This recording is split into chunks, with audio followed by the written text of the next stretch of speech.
Awesome. Sean, thank you so much for kicking things off. Thank you everybody for joining today. We got our midwinter terrestrial partner meeting. This is a different one for me. I just started as terrestrial invasive species manager with APIP this past April. So my first midwinter roundtable, different meeting for me because I'm not going to be talking for the majority of the meeting, but rather meeting and hearing from all of you.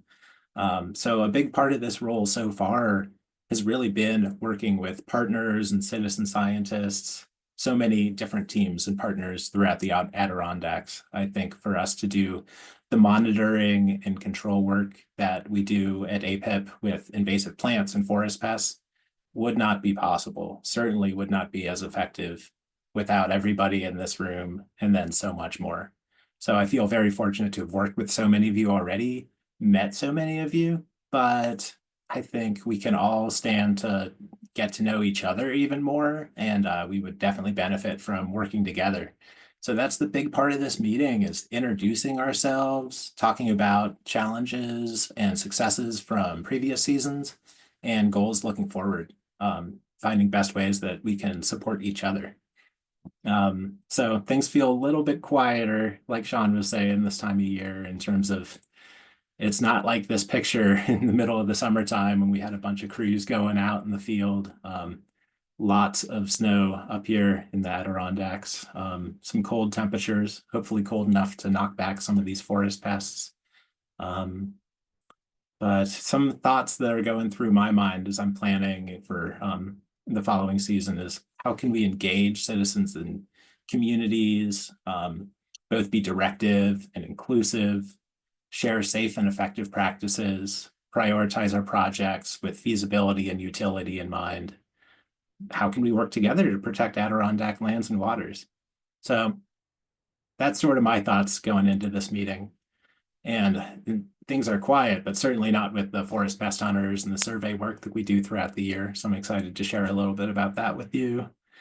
But in terms of what this meeting is going to look like, I figured we'd start with introductions for everybody, and then we'll have our public partners give updates, and everybody can give updates, and we'll sort of, the majority of the meeting will be roundtable discussions, talk about challenges that we share, successes, goals, looking forward, and how we can best work together.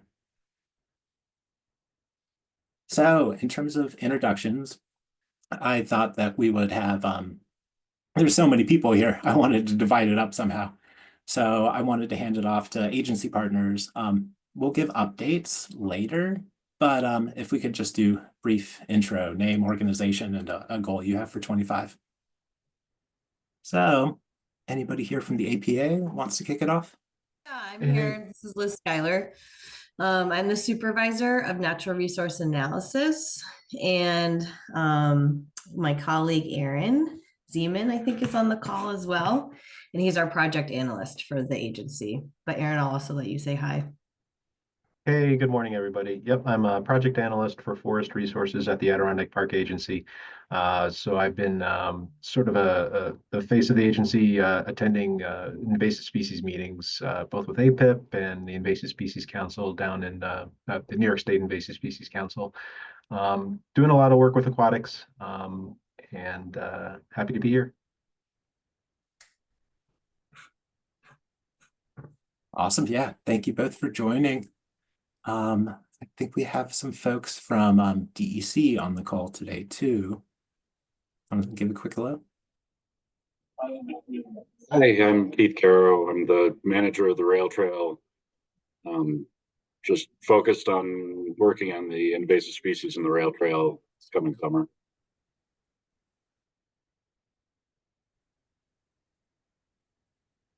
Kate Kuklinski, I'm here too through Warrensburg Lands and Forests. I've got Santanoni, so Ari and I have worked a little bit on some terrestrial invasives, and I just became the land manager for Lake George Wild Forest, so I'll be doing a lot of HWA work with you guys moving forward.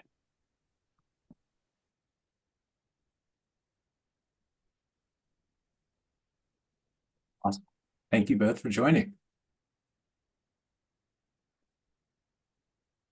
And I imagine we've got some folks on the call with DOT. Want to give a quick hello? Hi, yeah, Peter Lofameno. I'm the new ES trainee 2 with the Landscape Architecture Bureau. Yeah, I'm filling in for Mark Jakubiak today, but yeah, I just want to say hi. And I guess one of our goals would be just continuing our SLF, trap in and monitoring. And yeah, that's about it. Awesome. Thank you, Peter. Do we have folks from Ag and Markets on the call?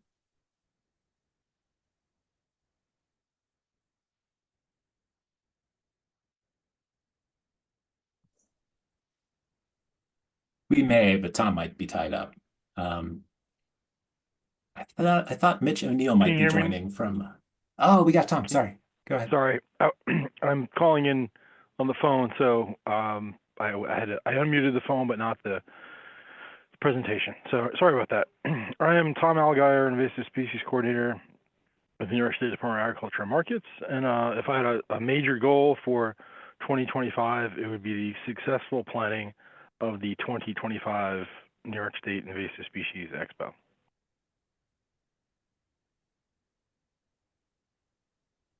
Awesome. Yeah. Thank you for joining. I don't see the whole list, but I think Mitch O'Neill might have been signed up from the Natural Heritage Program from IMAP Invasives. Yep, yeah, I'm here. So hi everyone, I'm Mitchell O'Neill. I'm the invasive species biologist with the IMAP team at the New York Natural Heritage Program. And so one goal for 2025, probably working more and talking more with partners and learning about how people are using IMAP data and how they might be interested in using IMAP data differently in the future and how we can support that. Well, good morning, Mitch. Thank you for joining. So yeah, thank you to a bunch of our agency partners, and we'll get updates from them in a second. But I wanted to give everybody else a chance to give intros. So I looked at the registration links and just sort of divided up based on like group.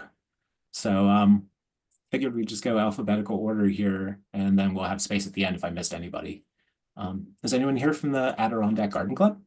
Yes, I'm Nancy Budd. I'm from the Adirondack Garden Club, and we are working at the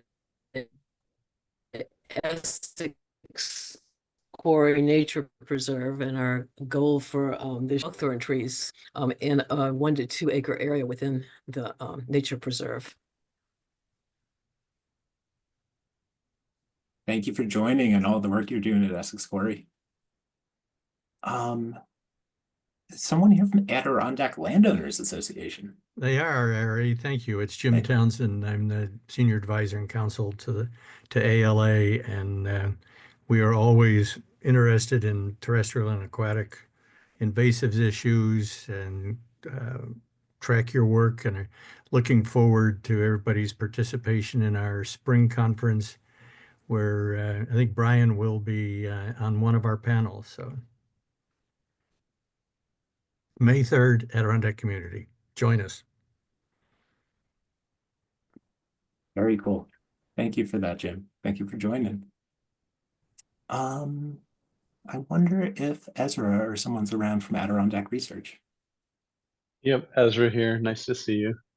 Ezra Schwartzberg from Adirondack Research. I think this year we're looking forward to supporting private landowners by doing more management activities for both aquatic stuff and terrestrial stuff. And I want Justin to say hi from our office too, because he's on the call, and I'll bow out. Hi, I'm Justin. I'm the Invasive Species Program Coordinator here at Adirondack Research. So I'm out doing a lot of the treatment. Good morning to you both. Thank you for joining. Is anyone here from the Ausable Freshwater Center?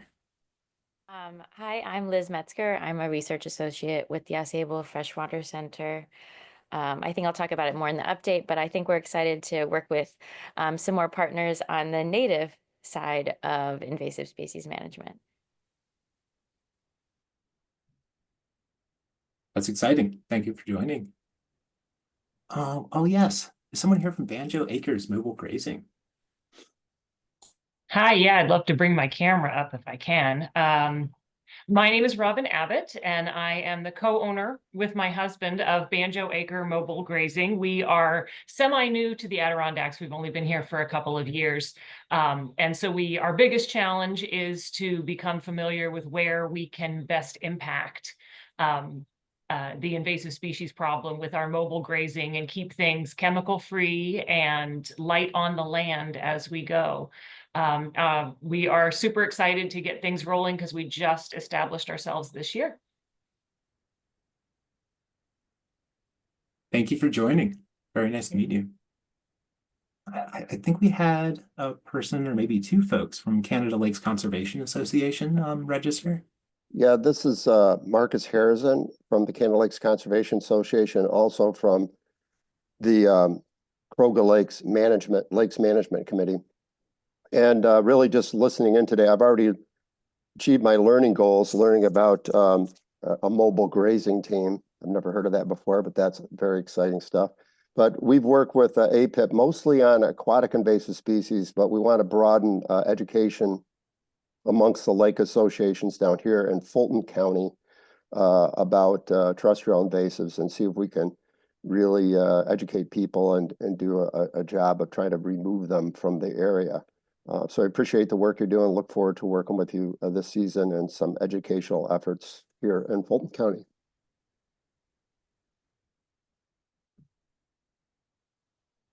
Yeah, I'm looking forward to working with you. Thank you for joining. Champlain Area Trails. Good morning. I'm Tony Thilman, and I'm the Director of Trails and Land Management for CATS. And we have certainly been working hard in the last couple of years to raise awareness in our hiking community as to the problem that invasives have been posing near our trails and on our approximately 1,000 acres of land that we also own. We also have been actively trying to address the problem of invasives like buckthorn and honeysuckle in certain areas on our preserves as well.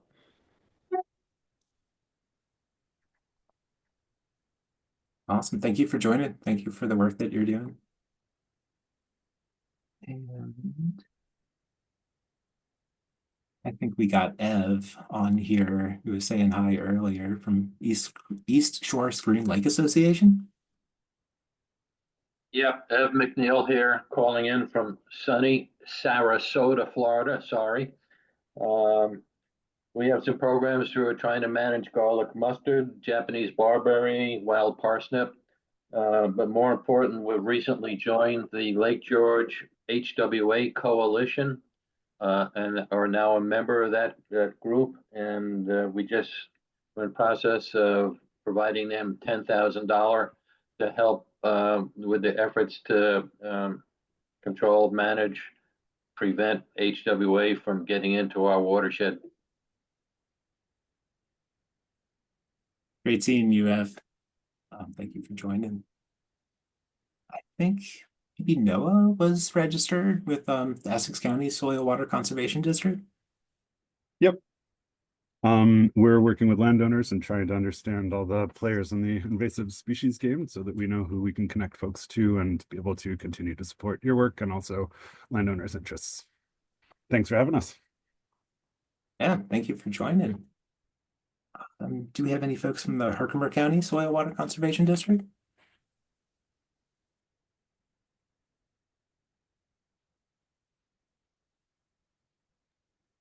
No.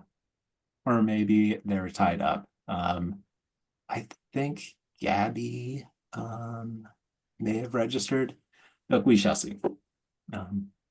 Hamilton County is here. Oh, did I miss you guys? Oh, yeah, I didn't see you on your registration. Go ahead, Katie. I registered very last minute, so that's probably my bad. Katie Witkovitz with Hamilton County Soil and Water. We are looking forward to potentially adding some hemlock woolly adelgid treatments to our repertoire of invasive species treatments this year. Very cool. That's exciting to hear.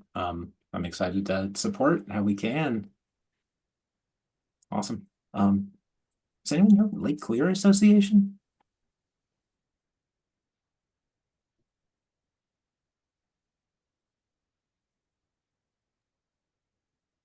If not, how about the New York State Hemlock Initiative? Hi, Allison McKenna here from New York State Hemlock Initiative, and we have Ben Ferber on the call as well. We are the ground crew for the Hemlock Initiative lab run out of Cornell, and we're doing a lot of hemlock woolly adelgid surveying and treatment around the Lake George watershed in collaboration with DEC.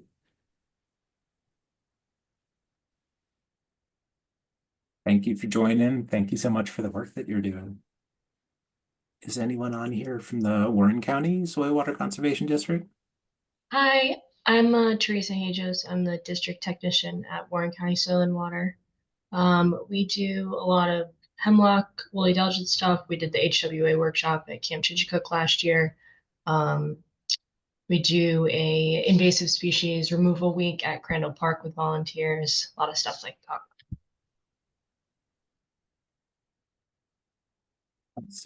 Thank you for joining. What an amazing group of people. That's like all the agencies that I've got, but there's definitely just awesome community members, citizen scientists on here. So I'll open it up. Anybody I missed? Anybody else that wants to give a quick intro? Hey Ari, this is Katie at Hamilton County. It sounds like Herkimer is not able to get in because of their link is not working. So that's the only reason that they're not in the call right now. I appreciate that update. This is Sean, the communications manager. Yeah, we had some weird issue, like some people got a different link. I resent a link this morning, like right before the meeting. So if they want to check their email, hopefully they got that link and they should be able to join us. Okay, I will pass that on. Thank you. Yeah, sorry, but if they still need it, just maybe message me in the chat and let me know and I can send it to them. Okay, thanks, Sean. Yeah, thank you.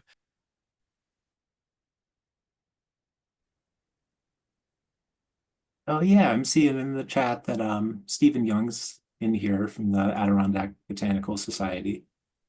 Thank you for your plant ID expertise and thank you for joining today. Sure. Yeah, the Adirondack Botanical Society is here to help people identify the flora of the Adirondacks and know what's native, what's not native, so you can see unusual things, maybe some new invasives that are coming into the Adirondacks.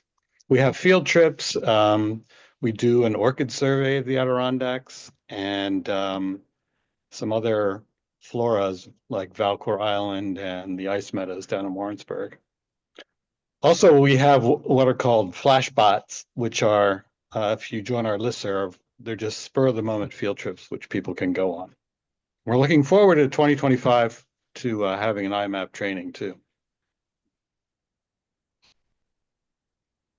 That's awesome. Thank you for joining. Some really exciting stuff, it sounds like.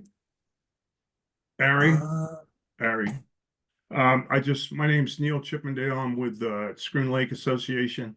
I'm also with the Schroon Lake Park District. So we're both interested in stream bank erosion and preventing it.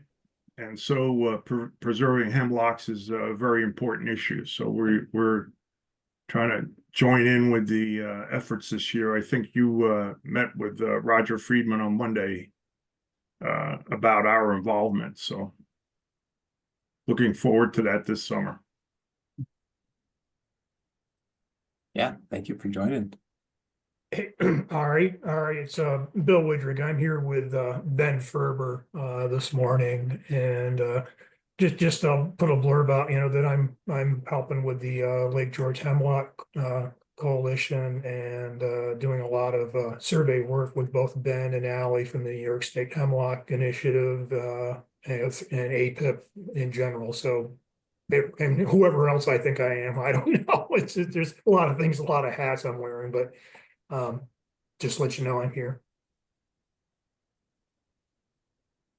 Yeah. Good morning, Bill. Good morning, Ben. Thank you both for joining. Dave Wilson. Can you hear me?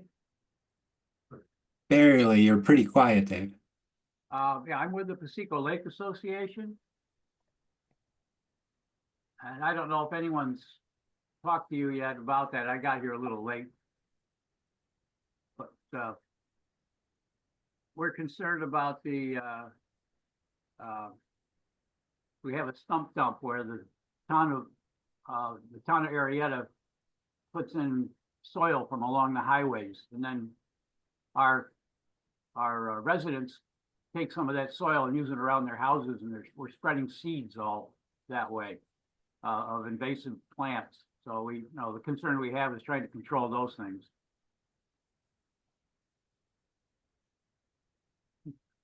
Wow. Yeah, that's really good to know about. Let's see what we can do to collaborate for sure. And thank you so much for joining.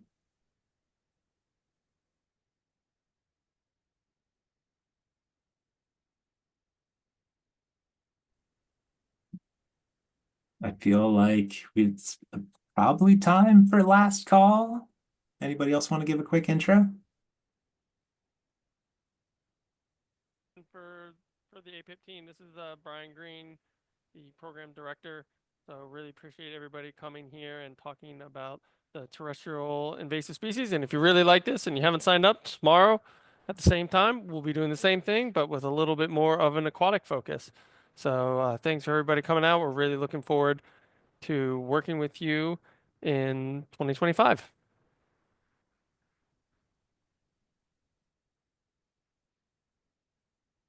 I'll also jump in and say hi, everyone. I'm APIP's new conservation and GIS analyst. So if we haven't met before, I'm looking forward to working together. And then Ari, I was going to say, it looks like Gabby from Herkimer County Soil and Water was able to join if she wants to give a hello.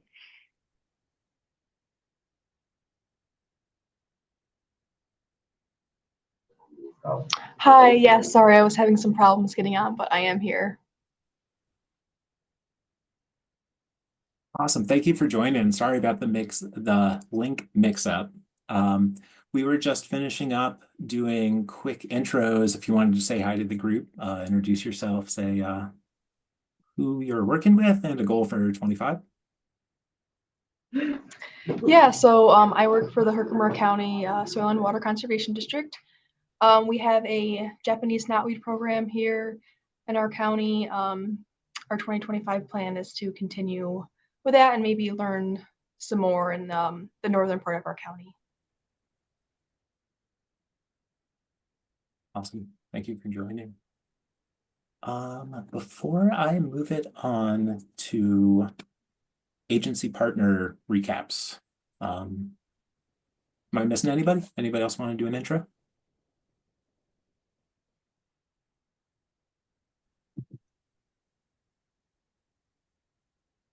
All right, onward and forward.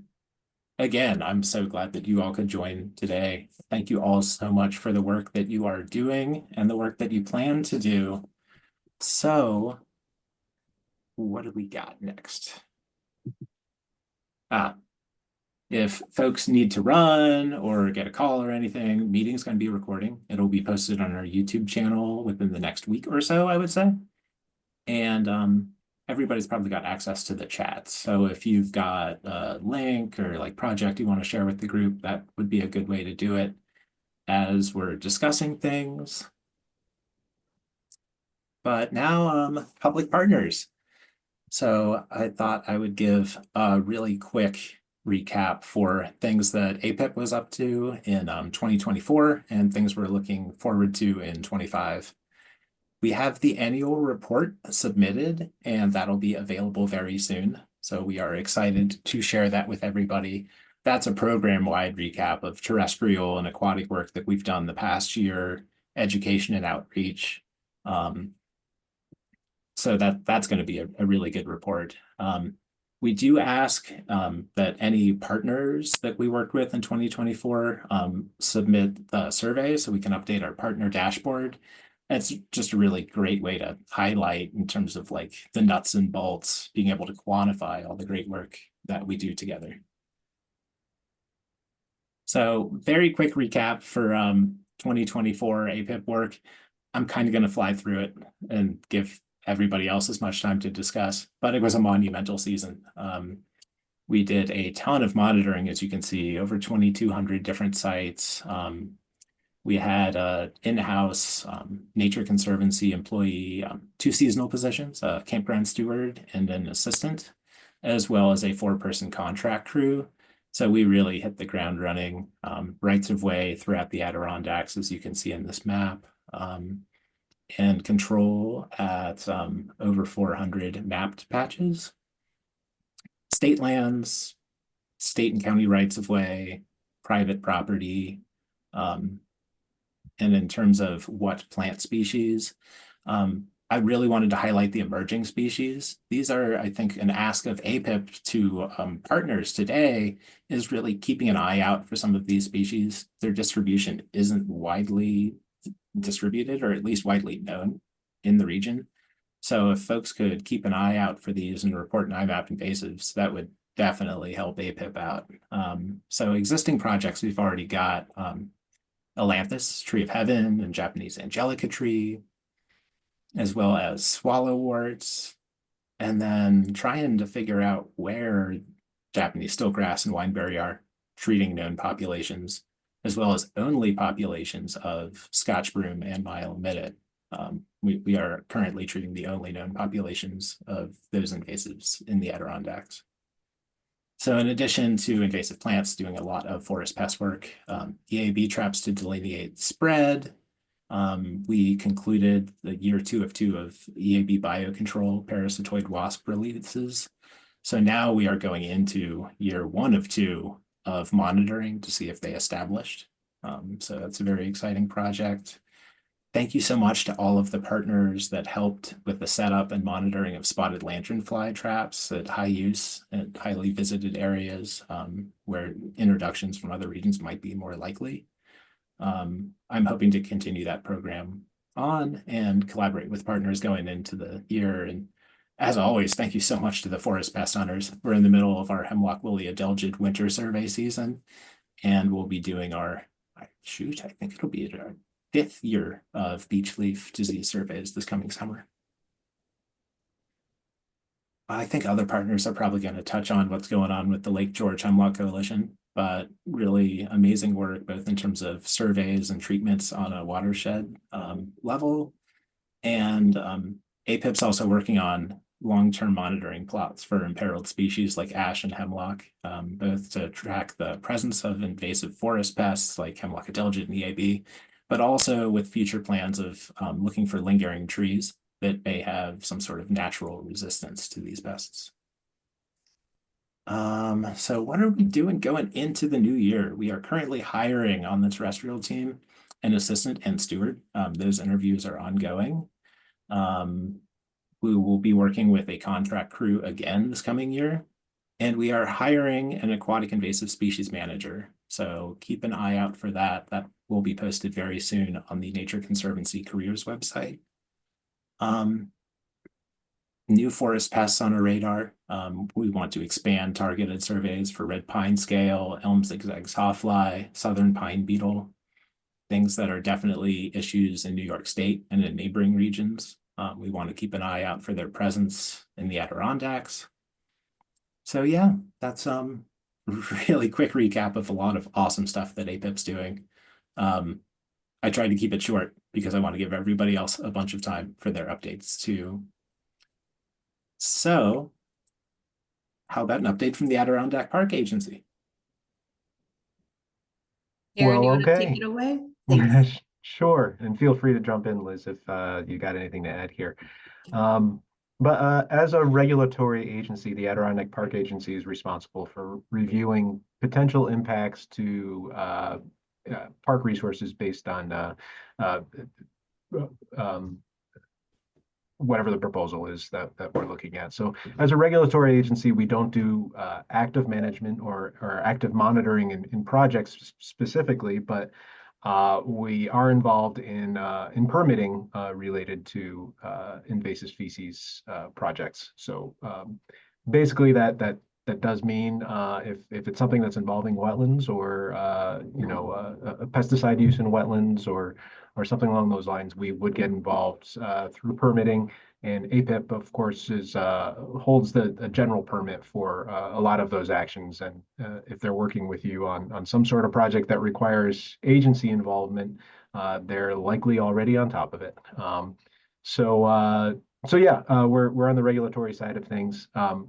Terrestrially speaking, we don't have a lot to add, but for the past season, the past year, but unfortunately, we won't be able to join in the aquatic meeting tomorrow, but that's where a lot of our work has been in the last year or so, doing permitting related to herbicide proposals for lake treatments for Eurasian water milfoil.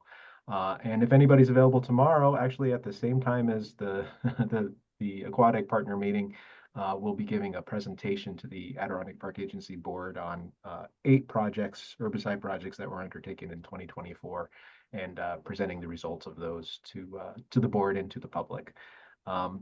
So yeah, that's a general synopsis. Also, some other things that we did do invasive species related this year. All of our permit applications now include a little checkbox that prompt a landowner to give permission for us to report anything that we see on their property to the IMAP invasives program. So we've got a big team of people who are regularly in people's backyards all around the park. And that's a great source of potential identifications and potential reporting. Additionally, there's a relatively new standard condition in all of our agency permits, and also noted in all of our jurisdictional inquiry process forms, urging standard spread prevention techniques for equipment and anything that may be coming onto site from outside areas that may have been infested. So from the regulatory side of things, that's where we come into play. And feel free to reach out with us for any questions, permitting related, or anything else for that matter. But thanks very much, Liz. If you have anything to add, feel free. That was awesome, Aaron.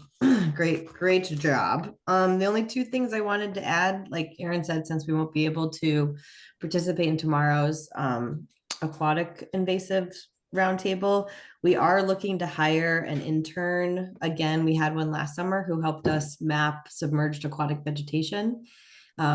She was able to cover 6 lakes. So we're hoping to have that again. So if you know anybody who likes to enjoy canoes or be out on a motorboat for the summer, we're going to post that soon. And then I also put a link to our annual report, which is we have a new communications officer. And so this annual report is really some nice eye candy in there. So feel free to check that out. I just put a link to that in the chat.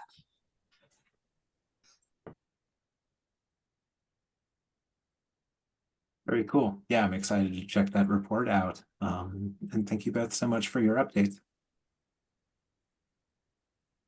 Who do we have next here? Oh, yes. Folks from DEC. I just put names of folks that were registered, so feel free. I don't know who wanted to give updates or if anyone had updates.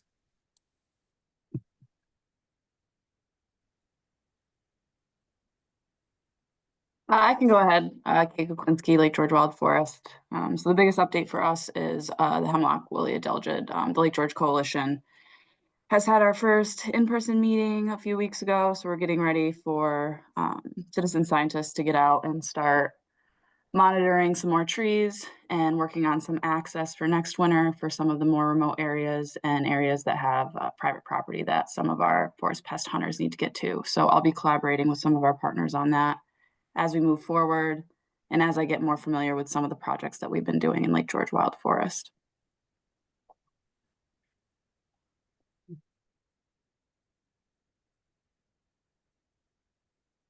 Cool. Yeah, I'm excited to collaborate with that, and probably in the discussion section, talking about, yeah, that access to some of these sites is tricky for sure, and how we can get the best approaches to get in there and follow and be compliant as well.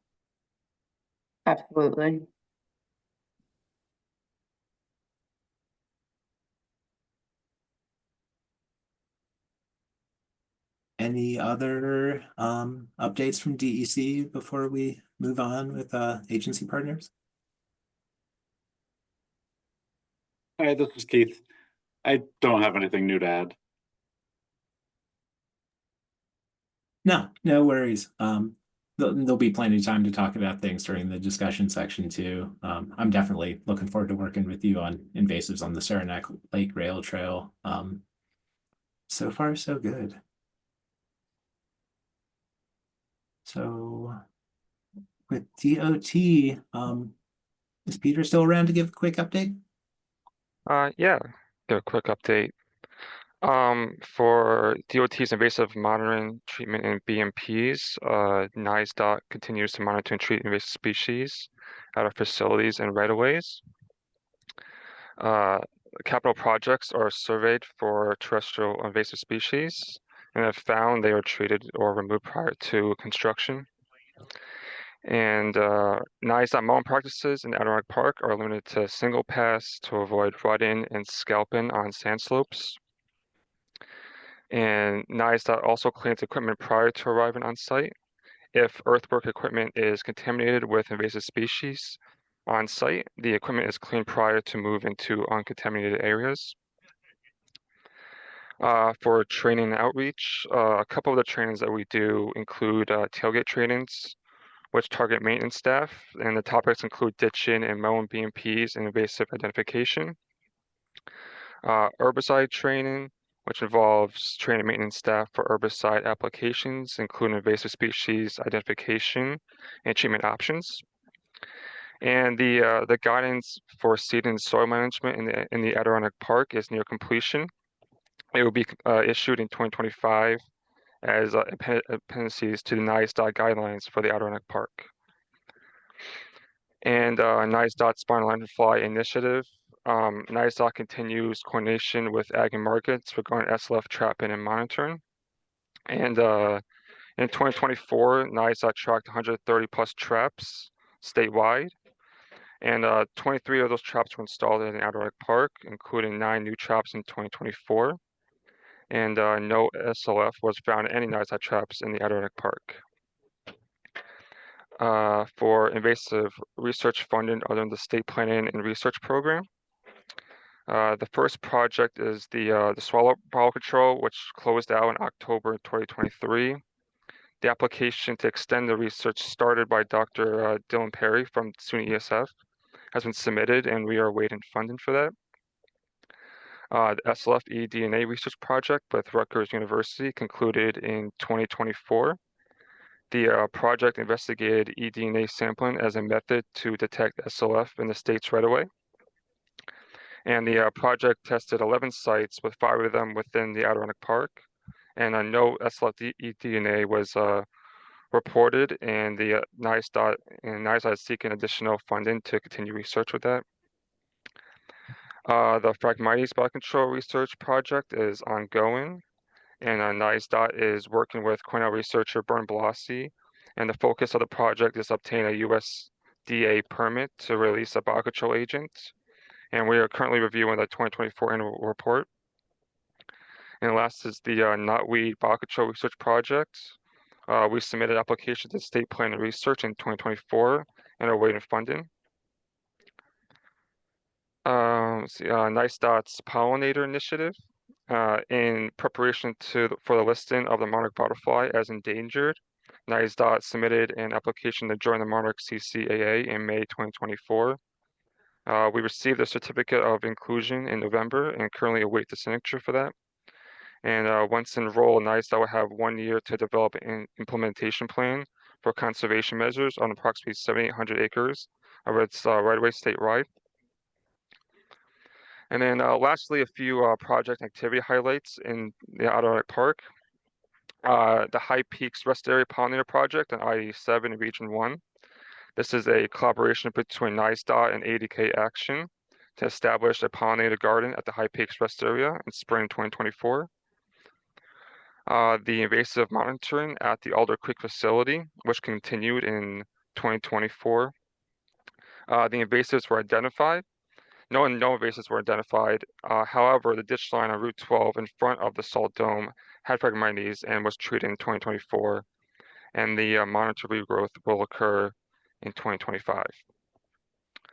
NICEDOT's ongoing partnership with the Soil and Water Conservation District in Hamilton County. We've had success using a mixture of seeding and organics for store stability and restoring native vegetation.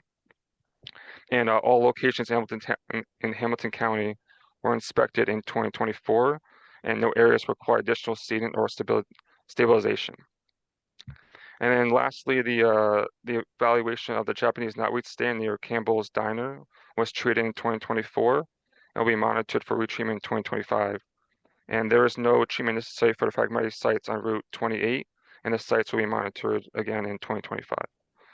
And you'll be able to see the full annual report on NICEDOT's projects and activities in the Adirondack Park on our website within about a month or so. And yeah, that'll be it. Shit. Wow, Peter, thank you so much. That was a tremendous recap of what sounds like a lot of amazing projects. I really appreciate it.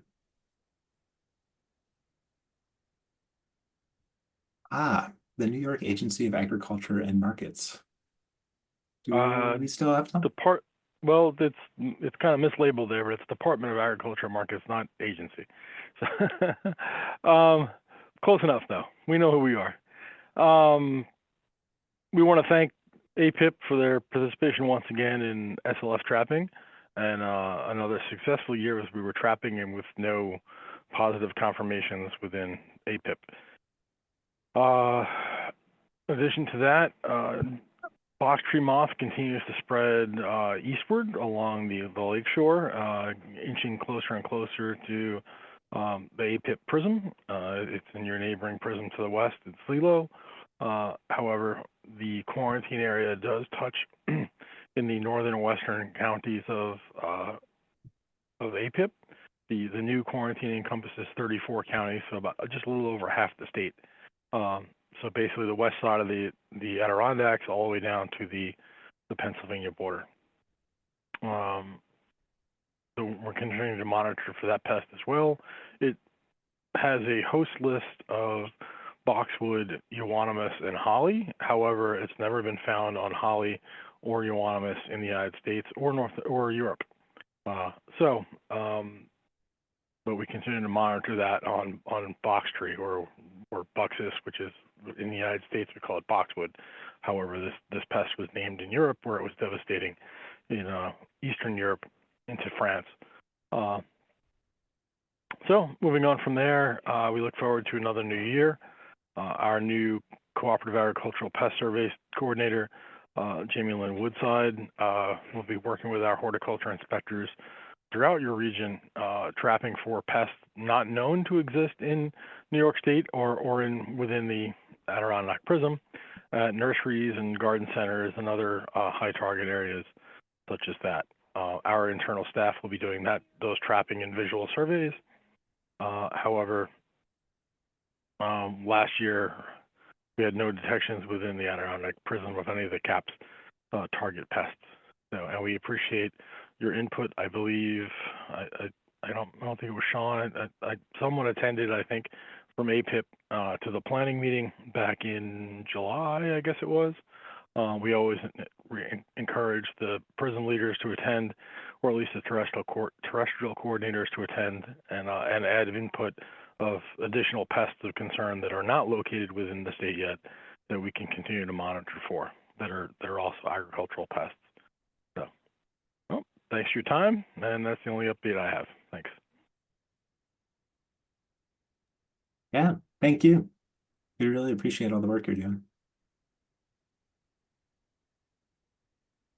And is Mitch still around for my map invasives? Yeah. There was a question in the comments for me. Sorry, to Steve Young. Yes, we are concerned with it because it can have an economic impact. So yes, it is an invasive species. It is something to be concerned with. And also, if it does jump hosts to holly, there are some native hollies within New York State. So it's not just about the ecology, but human health and economic impacts as well. Yeah, I'm so sorry to I've almost skipped over that. It just kind of popped up. So. Yeah. Well, and this is something back in my arborist days that I would read in like Cornell's branching out newsletter. That's not a department of ag and markets, right? That's like, where would you say the best place to get updates on these sort of things would be? Our agency website or the Cornell Integrated Pest Management site for box tree moth, which is different than Cornell. Branching out is put out by Cornell IPM. It's not an extension service. It's a different part of Cornell. It's not part of the county extension service. It's a different agency, different portion within Cornell University. So they have a Boxwood page, as do we. As far as the updates to the quarantine and the maps and detections, that would be on our website.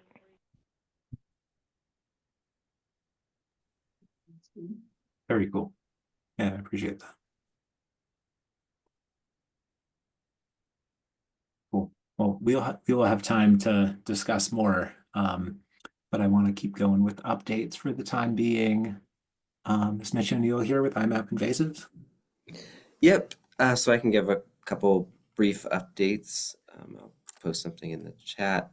I just posted a link to a one-page summary of what our program, the Invasive Species Database Program at the N1HP, some of the highlights from last year.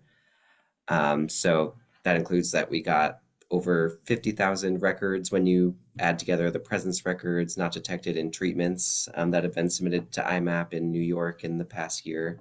So thank you to everyone who is out there doing the work and looking for species and managing species and recording that in IMAP. So thank you so much. It really helps us keep the distribution data up to date and make the information useful to managers.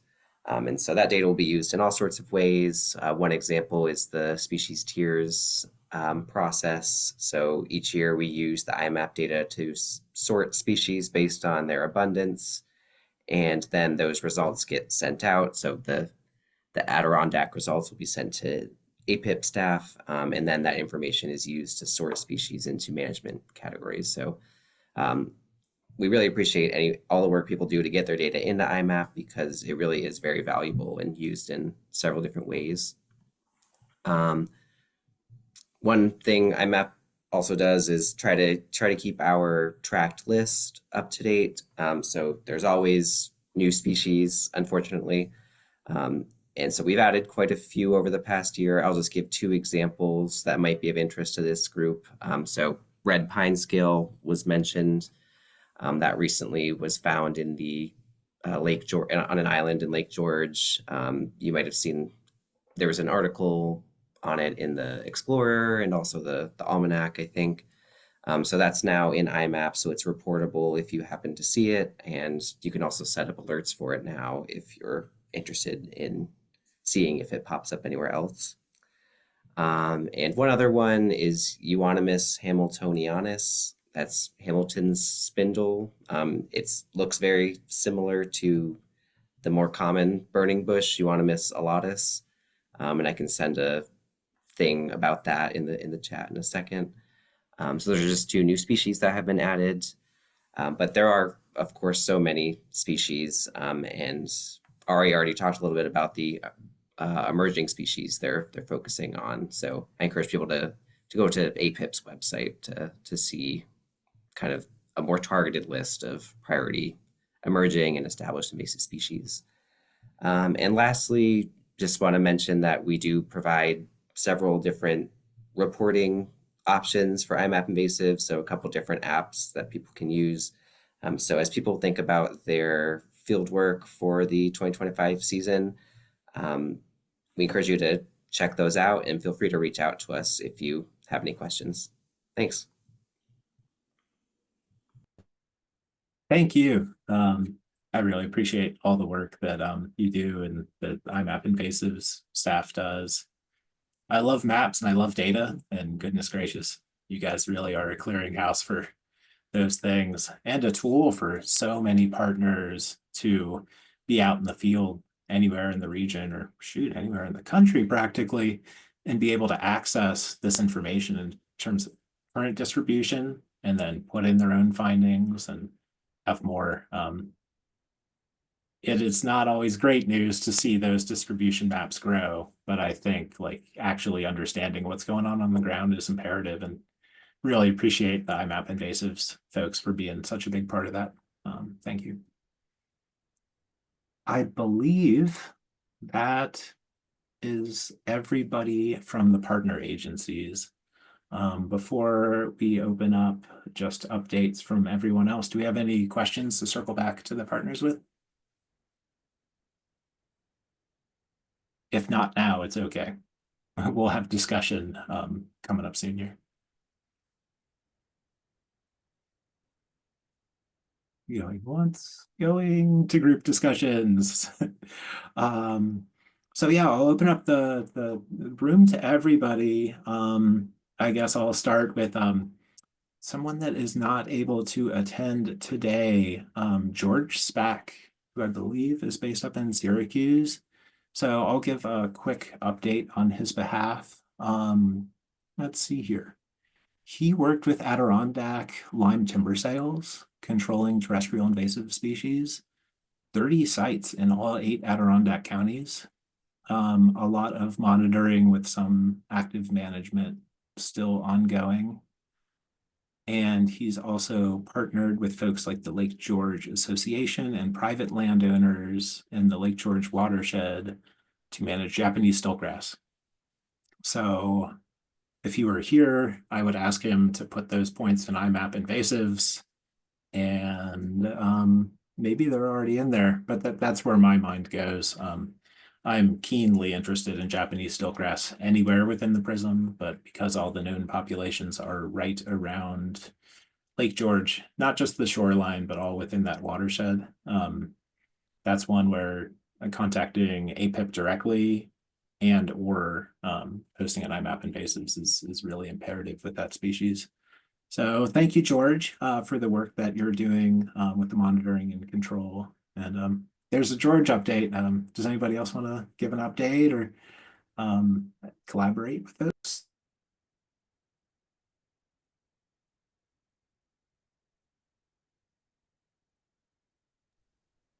Hi, this is Liz from the Osceola Freshwater Center.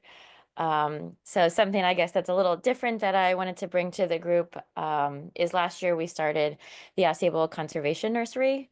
And that was an aim to grow native trees and shrubs and maybe eventually some herbaceous plants as well locally in the park. We had found in our own restoration work that we couldn't always get the species that we wanted and the amounts that we wanted. So we're really excited to have started this last year. We have, about 20,000 stems that we started last year that we're going to hopefully be using for some of our own projects this year. But we're really excited to try to partner with some of the other organizations and community members within the PRISM for contract growing for some of your projects. So that would involve, maybe in the scheme of the terrestrial invasive species world is you have a project that you're doing a large removal of invasive species. And of course, we don't want to leave it like that. So we want to replant it with native species. So we could connect at the beginning of that project, and you can let us know what species you want to plant there, how many, and when you want to plant it. And our nursery team will go out and collect the materials they need and grow those plants at the nursery so they're ready for you to plant when the time comes. So kind of the native side of invasive species that I just wanted to share with the group. I'll drop contact info for Kiana, who's our nursery curator. It's a new project, and we're excited to see how it goes moving forward. Yeah, thank you for that update. That is super exciting. Certainly, yeah, we want to reduce disturbance, and if we're removing large patches of invasives, what takes that place? So it's amazing to have a partner in the Adirondacks in the High Peaks region growing these native plants specifically for restoration projects. I'm sorry if I missed it. Are you focusing mostly on like woody trees and shrubs? What sort of plants, or is it just totally based on partner needs? Yeah, a lot of the species that we're working right now are a lot of riparian species. So shrubs, are willows and dogwoods are something that are really easy to propagate within the nursery, but other hardwood species as well. We've kind of started off with a smaller number of species in this first year, but yeah, we're definitely looking to expand that, and especially with what partner needs are. And believe it or not, now's the time that we're starting to collect some of the material for that, and we'll continue to collect seeds throughout the spring with then propagation. So if anyone has any things in mind, now's kind of a good time to reach out because it's when we're collecting a lot of the materials. I'll also pop in here that I know APIP has a lot of great volunteers, and I think we are going to have some volunteer opportunities as well to help us collect some of those materials and for some of the propagation. So we'll be sharing that in our newsletter and everything for those that might be interested. I will keep an eye out. This sounds like an amazing project, and might have to go out and volunteer to plant some of these willows and alders and whatnot. This is cool. I guess just like to keep this trend going, what are folks working on any restoration projects currently that they want to highlight? I think a lot of the APIP work, we rely on passive restoration by treating pretty small patches, but there's certainly a need for native plants, especially with like the 30-30 initiatives. Yeah, like the soil water conservation districts have their tree sales. Who else is involved with this? So the Adirondack Garden Club is. As I mentioned before, at the Essex Quarry Nature Preserve, we've been removing invasive buckthorn and honeysuckle and bittersweet, and we've been where we've removed these invasives, we've been planting native wildflowers. Our focus is really on wildflowers, and we've been collecting the seed at the quarry itself. So that no seed is brought in from elsewhere, and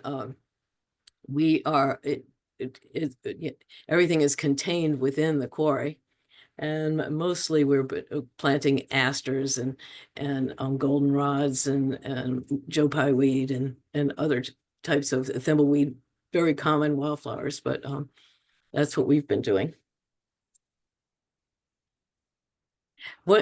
Two ways that we've been removing invasives. One is using buckthorn baggies, and essentially what we do is we cut down the buckthorn trees, which some of them are very big, and in fact I would say our infestation initially was as much as 75% cover, and so we've been cutting down the trees and putting buckthorn baggies, and that was about a year or two ago, and this year we'll be removing the baggies to see how effective they were. We've also been exploring girdling a little bit, and we'll do more with girdling this upcoming year. Thank you. Yeah, thank you for the work that you're doing. Those buckthorn baggies, I'm optimistic. I think it should at least limit resprouting. For folks that, if it's not on your radar, like buckthorn, I'd call it a tree, pretty vigorous resprouter. So if you're doing mechanical only, no chemical treatment, cutting that tree, you'd see a ton of resprouts. So you put that bag over the stump, and it may well limit resprouting. Yeah, fingers crossed. Yeah. Yeah. Yeah.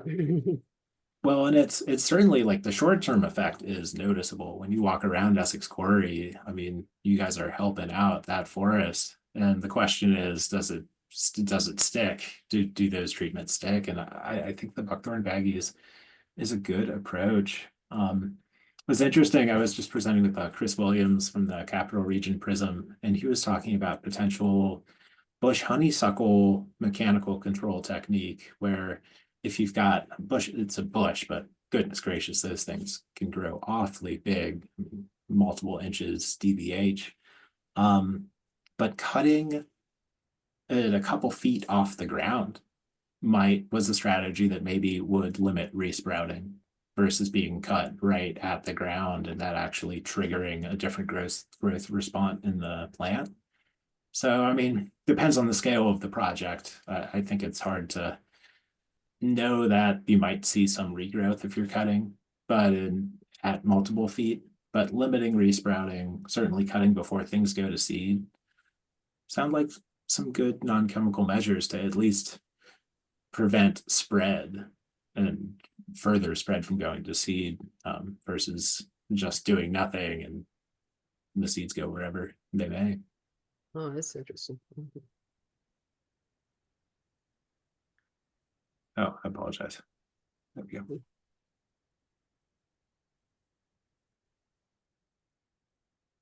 Yeah. Does anybody else have any? I feel like we did intros, but if anyone else has like updates, feel free. I'll speak. At our research, we took over a program in 2024 that was previously administered by APIP, the Invasive Species Management Initiative, and we're focusing on private landowners and Japanese knotweed, and we treat them at no cost for the private landowner. So this year, we're looking to keep adding more private properties, people that have been treated before, or people that have not had their Japanese knotweed treated before, and we're looking to add those at no cost to the landowner and treat them. That's Justin, awesome. are you all focusing on a certain region in the park each year, or are you kind of looking park-wide? For these first few years, well, we've been focusing locally in Saranac Lake Quarter Base and kind of down more Old Forge, here in the central wooded areas. But, in the future, we are certainly looking to expand further out. So I have a question.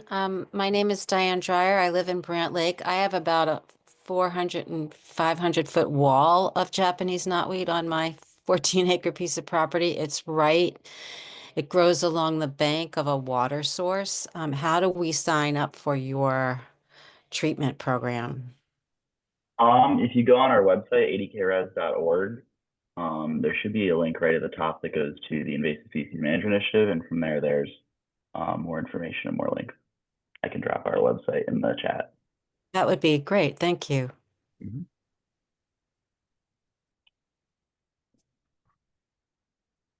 Yeah, Justin, thank you for that update. Thank you for the work that you and Adirondack Research are doing. It sounds like stem injection was the strategy, right? That's a really good tool. You want to give a quick recap for folks that don't know about that? Yeah, so the stem injection allows us to just inject the herbicide right into the knotweed, and it kind of avoids any overspray and figure out what the wind is, or it kind of eliminates a lot of the issues that are usually associated with herbicide. And we were able to this year take a tool used for like cattle vaccination, like for vaccines on animals, and kind of reuse it as a way to do stem injections easier, quicker, without costing like $2,400, whatever the battery powered one costs.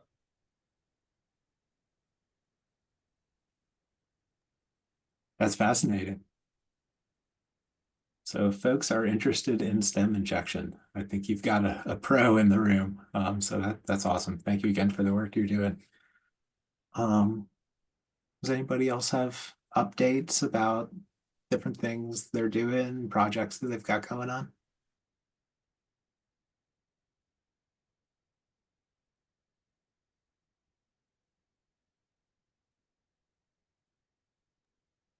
So yeah, I'll go.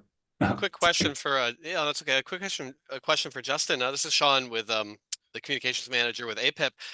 Occasionally we do get emails from people asking about Japanese knotweed. Is it okay to send them your way, or how do you do that? Absolutely, send them our way. Awesome, thank you. Yeah, that's certainly what I was doing this past summer, because the historical context is APIP had previously been administrating these funds for private land knotweed treatment, but then stepped away from the program because we've got 4.7 people and 6.5 million acres, and it was just hard to keep up with the knotweed program among all of the other programs that we did. So I'm super glad that Adirondack Research is taking this on. And the divide is sort of like, if it's a private property site, we're just, as APIP, we're not able to get to all of them as much as we want to, especially with species like Phragmites or knotweed being fairly widespread. that doesn't mean we throw up our hands and say do nothing. As APIP, we're still treating those species in very prioritized areas, state land, critical wetland resources, different habitat types that are more imperiled. But there's more to be done. And that's where Adirondack Research is a super awesome partner with knotweed control in particular. So yeah, that's some context for that. At APIP alone, we certainly can't do it all. So the more partners, whether it's education, monitoring, treatment, any and all. I appreciate what you all are already doing and hoping to discuss like how we can work together the best. I've probably already said it, but I'll say it again. If you see something, say something. Reporting an IMAP invasives for invasive plants and forest pests is huge in terms of scoping the feasibility of these projects. If we don't know the full distribution of these emerging species, it's awfully hard to come up with an effective game plan. So the more data, the better. Yep. Anybody else got an update? I can give an update for Hamilton County Soil and Water. We do a lot with invasive species, actually. We treated over 50 sites this year, including purple loosestrife and Japanese knotweed primarily. I think we did a couple other species, but I'm just not sure off the top of my head right now what those were. We also deployed, we kind of took after you guys at APIP, and we started our own Japanese knotweed tool rental program that's available to anyone within the county. If anyone's in Hamilton County and you have Japanese knotweed on your property, please call us. I have all the forms you can sign. We do ask for a deposit just to make sure that we get our tool back. Once we get our tools back, we give you your money back also. And I have all the instructions, happy to show you what you need to do the stem injection. That's what the tool rental program is. We require you to buy your own herbicide, but we have all information for you to do that. So if you or you know anyone else in Hamilton County with Japanese knotweed on their property, like Ari was saying, there's just so much of it that there's only so much we at the district can do. We only have 2 certified applicators, so it's very difficult for us to get to the plethora of sites.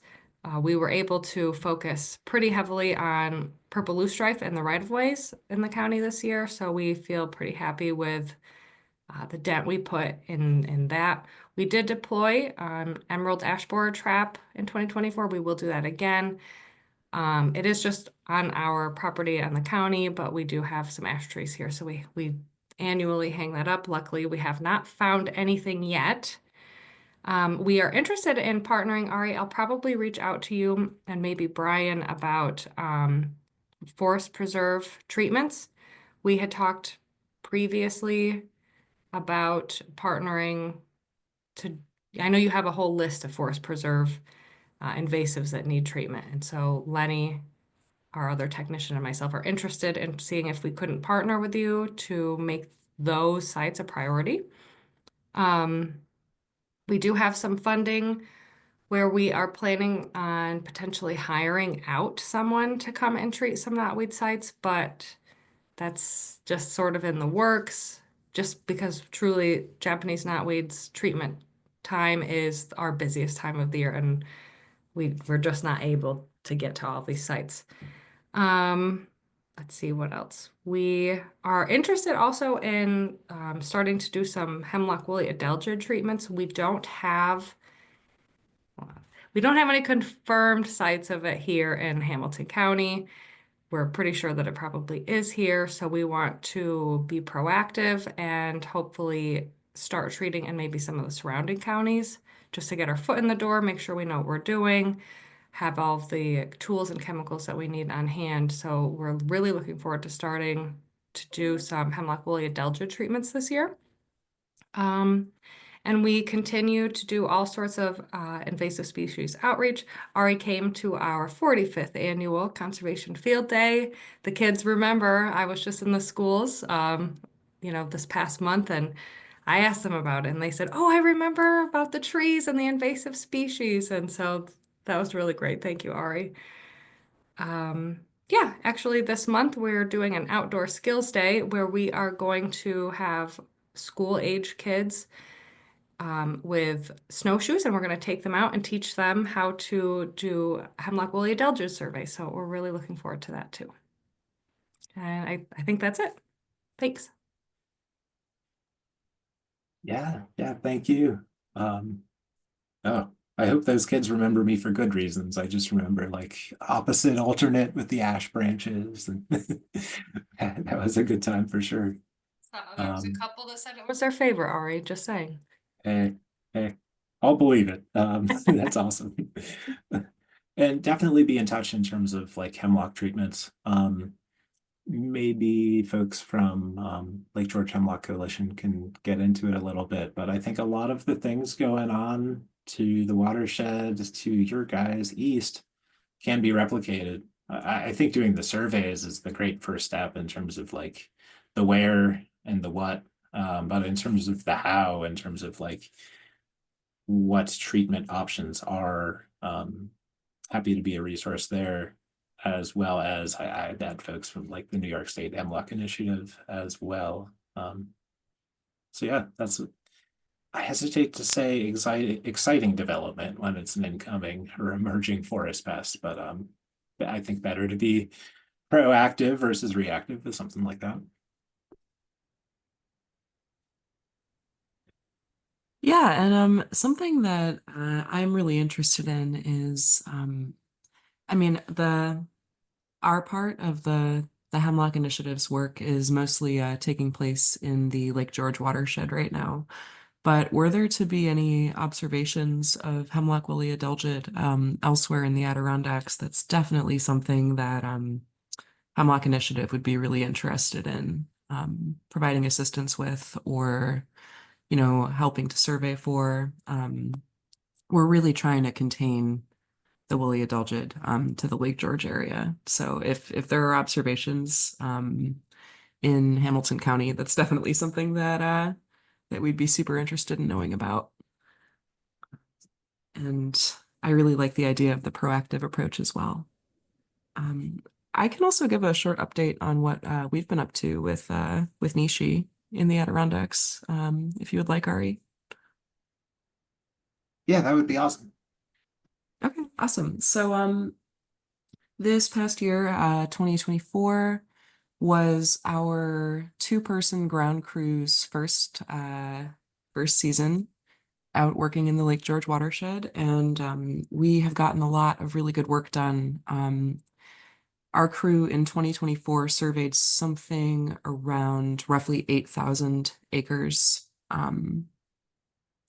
for hemlock woolly adelgid, and we treated about 67 acres with a combination of imidacloprid and dinotefuran treatments right around the Lake George watershed. So we are putting a ton of effort into surveying. Unfortunately, we are finding that with the help of Bill Wedrig, that there's a whole lot of HWA around Lake George, and really we're trying to suppress it as best we can through the chemical treatments as well as biocontrol releases.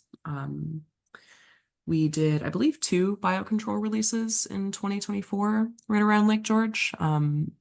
Both the Laricobius beetle and Leucotoraxis silverflies were released.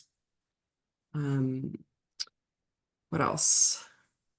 We are also participating in some eDNA research to work on early detection of hemlock woolly adelgid. So that is something that we're collecting samples for in the Adirondacks, and our lab is working on developing. And we are going to be working on a couple other research projects, it sounds like, this coming year. But I'd say our primary focus remains on the surveying and treatment for hemlock woolly adelgid, especially around Lake George right now, because that's where it's known.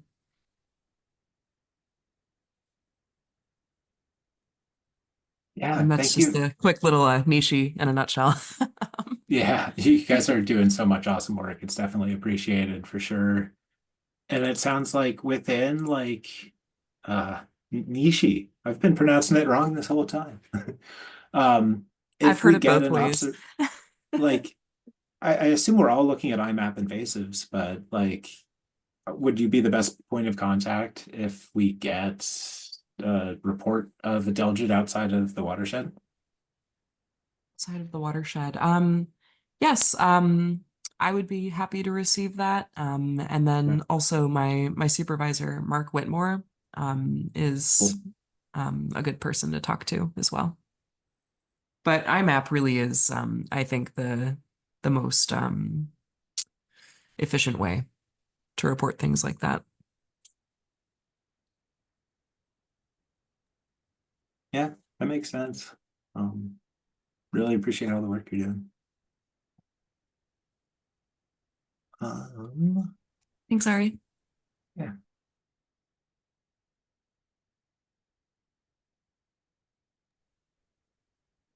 Well, we've still got some time. I certainly want to make sure that everybody gives updates that wants to. Anybody else want a second to speak?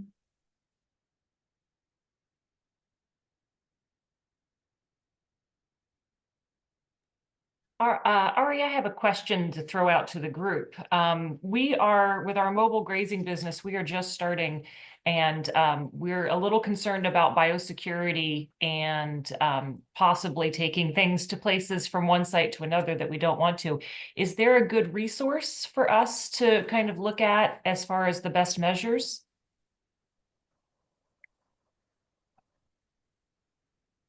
Not on the top of my head. Okay. That's I'll have to get back to you. I imagine like BMPs exist for this sort of thing. But no, If anybody got knows and some. they can throw it in the chat, that would be great. Robin, I'll chime in. Yeah, I've never heard of specific spread prevention activities with like the animals as far as like on a sheep or on a goat. That would be a new one. But there are some different places that have done, and I've worked with some groups in the past that have done using animals to control invasive plants. So yeah, maybe we can reach out to see with them. But I think what would be the more likely spreader would be like the equipment. So thinking about like your trailer, thinking about, your vehicle and different things. So I think that would apply to our same clean, drain, dry, plain, clean, go messaging. So, before maybe between sites, you would want to, like use like a power washer or something to kind of like, wash off the outside, try to move any mud or plant materials from the equipment. So, Okay. those general best practices to like the equipment side of it would remain the same. Okay. All right. Thanks. Hey, this is Tom Algeier from New York State Ag and Markets. It's kind of outside of my division, but our animal industry division might have some guidelines, as well as Cornell, your local Cornell Extension office, because there is a risk there with seeds being transported in the fiber and the fur of the animals that stick, and then also in the poo. Undigested seeds can be moved from one location to another that way. That was more my concern. Yeah. Yeah. So there is the two-factor risk there, and then one thing, there's an invasive tick that could spread too. I know Cornell IPM specifically, Joellen Lampman might be a resource for you as far as accidental movement of long-legged tick. Sorry, Asian longhorn tick, which is a definite threat to livestock. Okay. I have a general question as well. So, we live in this Adirondack Park that is such a beautiful dance between private and public land. Do private companies that engage in construction, contracting. I mean, many of the properties on the lake where I live, which is Brant Lake, are, $1 million tear downs and new construction is going up. And I've seen firsthand how some of those properties had an invasive species. So whoever was speaking, I'm sorry, I forgot your name, from the Department of Transportation, talked about cleaning equipment when you've come in contact with an invasive. Do private contractors and private construction firms have any guidance issued to them about those same issues?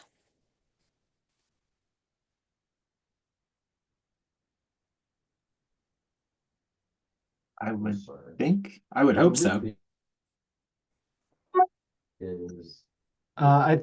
This is Aaron Zeman from the Adirondack Park Agency. I mentioned in my brief introduction that we do have permit conditions that require that everything be cleaned down and washed as it's coming onto site. But that would only apply in situations where the agency was having some sort of regulatory review. But the general best management practice for keeping equipment clean, and especially if it's coming from elsewhere. Okay, thanks.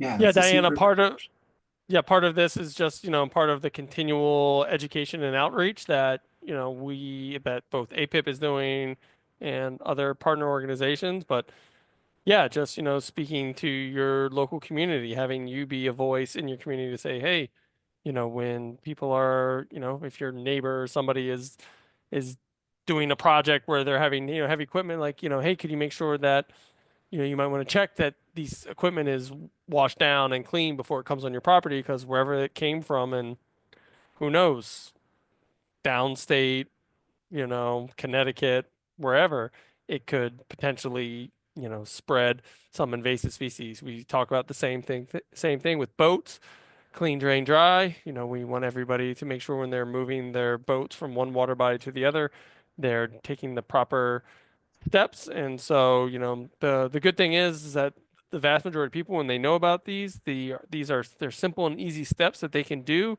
to help protect the Adirondacks. And it does make a difference. So having that local voice be a reminder can sometimes go a lot farther than our agencies or APIP voices.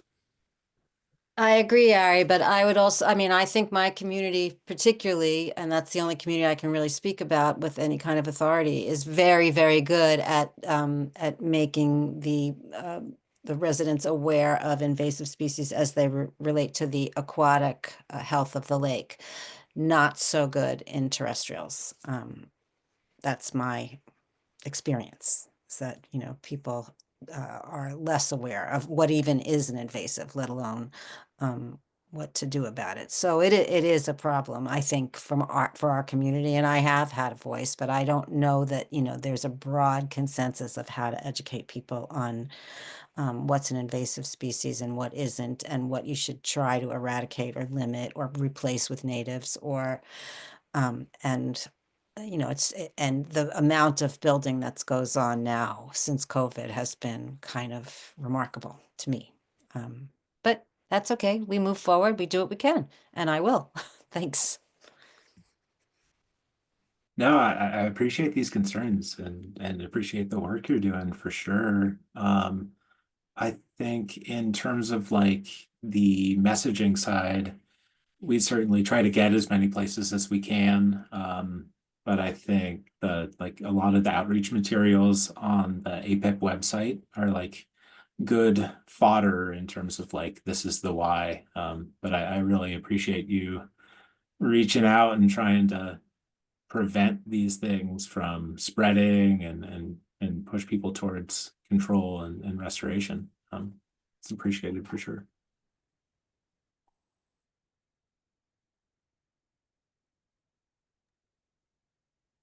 Well, before we wrap it up, this is Sean again with APIP. I just want to give a shout out to our upcoming webinar, Wednesday, March 12th. I apologize for my camera not working. It's been buggy today. It's called Saving Lakes Through Engaged Communities, Success Stories from the Adirondacks. I just want to make sure I get that in there. I'm putting a link in the chat. So this is going to be a couple success stories from a couple lakes in the Adirondacks about how they've engaged their communities and gotten people involved. There's also going to be some kind of more general guidance and tips for people on how to do outreach and communication to your community. It doesn't necessarily have to be for invasive species. Of course, that's kind of what we're focused on here. But these tips and things could be applied to just about any kind of community engagement you want to do or any kind of initiative you want to get people involved in. So I put a link in the chat there. You can register through that link and you can read a little bit more about it. Yeah, and that's it. And if you have any questions, let me know. Thanks.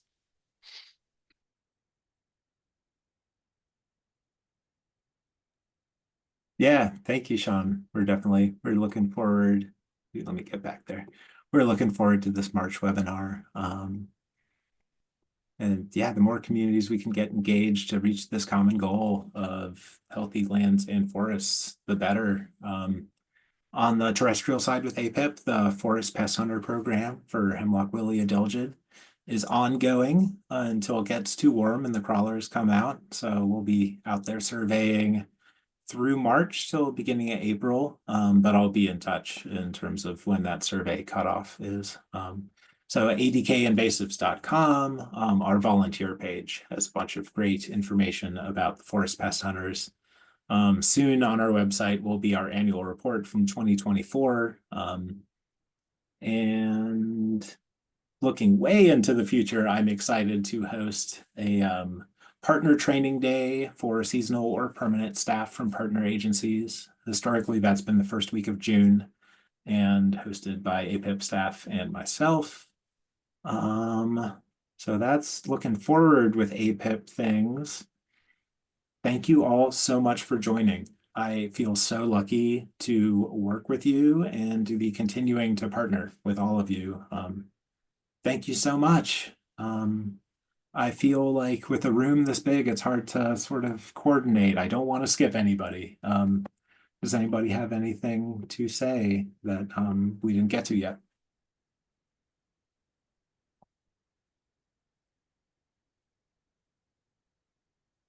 No. All right. Well, I think that's about it, folks.